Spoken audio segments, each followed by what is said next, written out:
Hi, welcome to my channel. Today I'm going to be showing you some of our favorite games to use for homeschool because game schooling is just a fun way to learn. So if you're interested in this type of content or other homeschool content, please remember to subscribe and let's get into this video. Okay, so this video is an open collaboration video with Abby from Rooted in Rest and Jessica from the Waldock Way. So there'll be a playlist linked down below with a whole bunch of other homeschool moms that are sharing some of their favorite games for homeschool, and I'm really excited for this one. I am always looking for more games to buy, new games to buy, and so I'm excited to look through that playlist. So that'll be linked below and you can get some more ideas. But without further ado, let's get into some of these games. Okay, so I picked some of my favorite games from each category. I have a few game schooling videos already and I'll make sure they're linked down below. So those will give a few more games in like math. I think there's a language arts one and maybe a geography one. I can't remember for sure, but the ones I have, I'll link down below. So I'm just gonna share some of my favorites. So we're gonna start with math.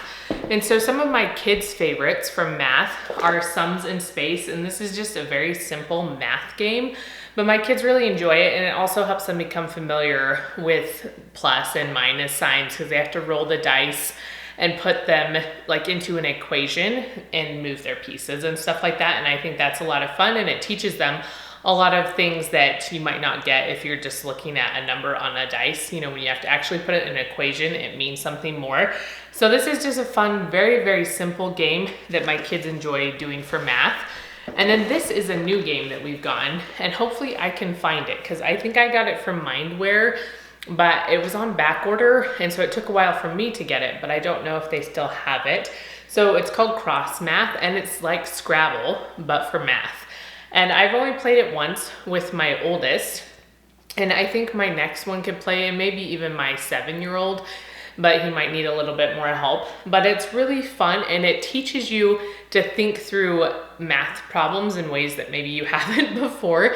It just helps you become very aware of what numbers equal what, if that makes sense. This is easier for me though than Scrabble. I don't know if I've ever actually played like the grown-up version of Scrabble, but words are not my strong point. Math is my strong point. So this was fun and it was just a different twist on a math game. The next set of games I'm gonna show you is kind of like language arts type of stuff. So the first one is Word on the Street Junior. There is just a word on the street game. I'm not sure how much harder that one is, but this one is a lot of fun and my kids really enjoy it. You know, you have a street map kind of thing. I'll try to insert footage for you guys. And then they create words and they're able to move the pieces one way or the other and they get points from doing it. So it really helps them understand how words are spelled, which is something I really like about it. So you work in groups, which is nice because you can kind of pair someone that's maybe better with words or more familiar or older with someone that's younger. So usually I work with my younger kids and then my 2 older kids can be on their own team together because they understand a little bit better how words are spelled. But it's just a lot of fun and I think it just helps kids become more familiar with words and gain a bigger vocabulary. If I ever played this with my husband though, we would lose. We would lose because you get like once the letter is off the board completely, it gets like 3 times and then it's completely off the board. You win that point and it can't come back on the board. And my husband is really good at thinking of words that have tons of letters in them. He'd think of one that had the most, like, you know, Mississippi or something like that, because then you could move the S's and the P a lot and almost get a point from it. And I'm not good at thinking of words that way, so I would definitely lose if we played against him because words are he's just good at everything, but words are one of his strong points. And then the next game is Scrabble Junior. So again, I don't think I've ever played the like normal version of Scrabble. If I have, I wasn't very good at it. But this one's a lot of fun and it's very simple. So it has 2 sides of the board. So one side of the board has words already written out and they're color coordinated. So you pick one of the people over here and if you fill in a word that matches your color, you get more points and things like that. The back of the board is like a normal Scrabble board. So that is something nice about this game is you can adapt it. One side can be used for those maybe not as familiar with words, maybe not as good at spelling or thinking up of words. And then the back side can be used when they become a little bit more advanced. So this is a game that's good to invest in because it has long-term possibilities. So that's really good. Okay, now I'm gonna show you some geography games. So the first one is Ticket to Ride. My kids love this game. It's heavier than I thought it was gonna be. I picked it up, I was like, oh, that's kind of heavy. Anyway, so this one's the first Journey one, and so it's simple. It's very, very simplified from the original version. And my kids have liked this for a really long time. But just a few weeks ago, my 7-year-old's like, I'm getting way too good at that game. We need to play the bigger, like the grown-up version, I guess. And so we pulled out the grown-up version because we have it. Me and my husband got it when we were like newly married. And so we pulled this out and we actually just played it recently for the first time. I played it with all the kids on a Sunday while my husband took care of the baby. And they did a really good job. It is more complex, it takes longer, and you know, it takes a little bit more thinking and strategy, which this one does too, but not quite to the extent because it's simplified. But it was a lot of fun, and I'm excited to actually get a few more of these games because I think it's a fun way just to become familiar with the United States or the world or different things like that. So either one is great. This one, the first Journey is 6+, which I think is pretty accurate. My 4-year-old, she's almost 5, helps me a little bit, and she can put the trains where I tell her to and things like that, but she wouldn't be able to really play by herself.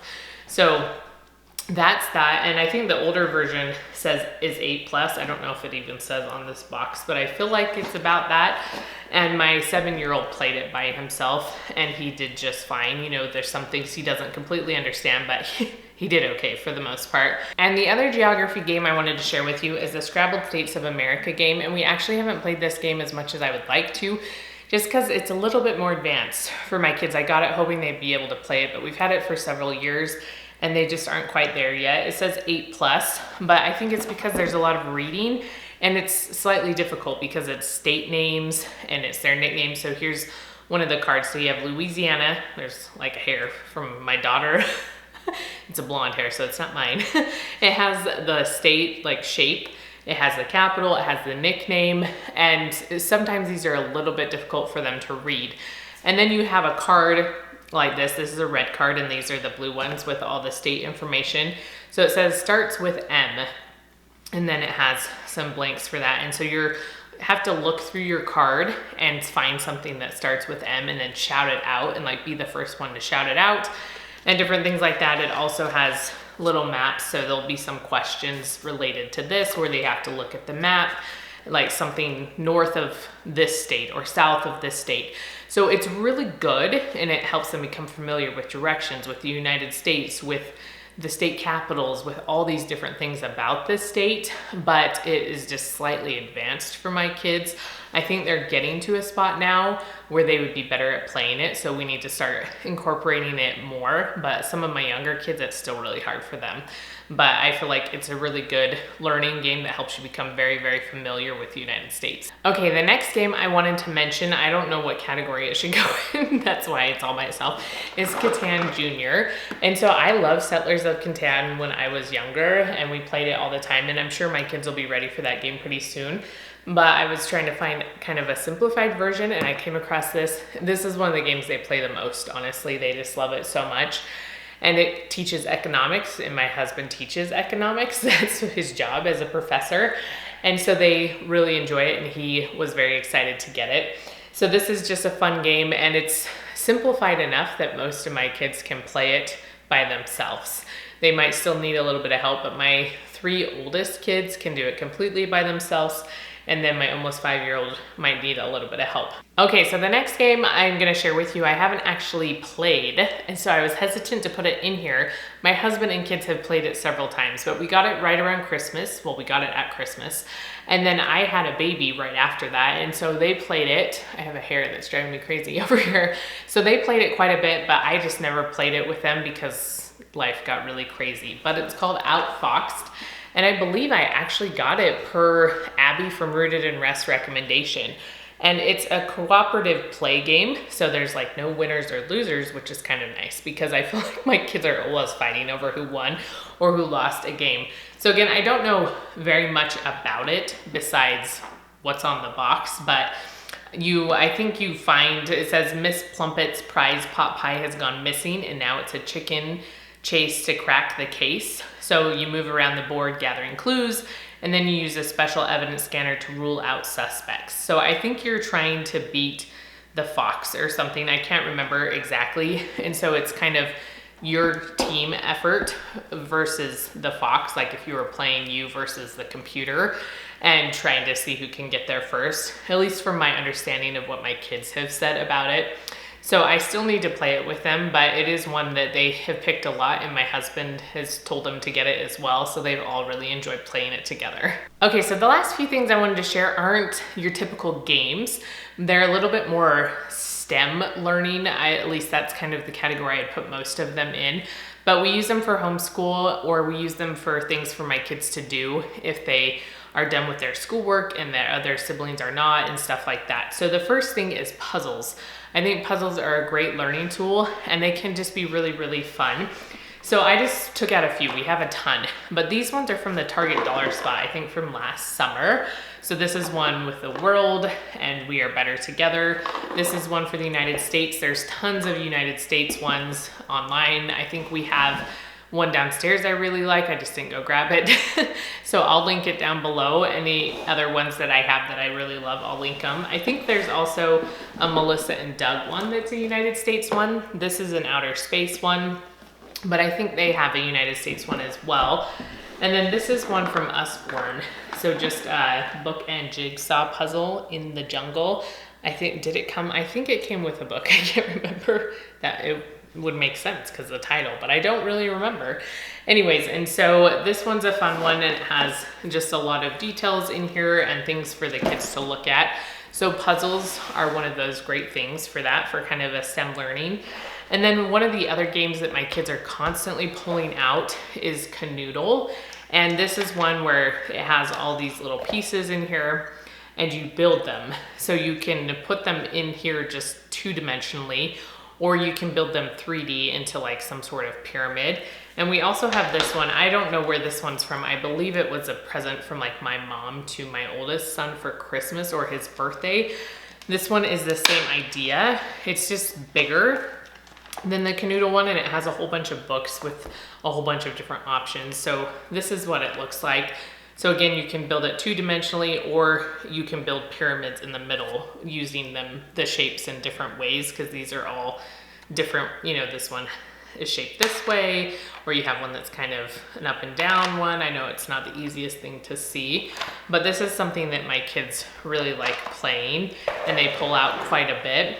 And then the last thing I wanted to share that you're not gonna be able to see very well, and this glare from my window, it's so bright right now because it snowed yesterday, and so then the sun is out today and it's just glaring off the snow, which is good, but it's also just very bright. But this is a roller coaster game from Think Fun. I'll try to insert like a picture over here, or I know I have footage somewhere of my kids playing it at one point. But you build a roller coaster. It has little cards in here, and you are able to pick one. Some of them are harder, some of them are easier, and you build a roller coaster from it. So these are the cards. So it will tell you, this is a super hard one, and it'll tell you where to place the pieces, and then you have to fill it in to figure out how you're gonna complete the roller coaster. And then it has the solution on the back. So if they're kind of stumped or don't know what to do, so we have to remind our kids, do not look at the back unless you really need help, because then they'll just look at it and we're like, you're not learning anything if you do that. But all the Think Fun games are really great. We have a ton of them. This is just one that they've played with a lot, and we've had it for several years, and it's getting slightly destroyed, not completely. There's just a few pieces in it that are a little bit easier to ruin. But for the most part, it's still good. They can still play it. There's just a few pieces that they might not be able to use. Okay, so those are some of our favorite games to use for homeschool. They're the ones my kids kind of gravitate towards when we do game schooling, which we haven't been doing as much because I had a baby and life's been a little bit crazy, but they really love all of these games. They love these STEM activities. So remember to check out that playlist down below. I'm excited to see everybody else's game suggestions, because I use games for Easter presents, for Christmas presents, and I'm just always looking for more ideas. So remember to give this video a thumbs up if you enjoyed watching it, and I will see you next time.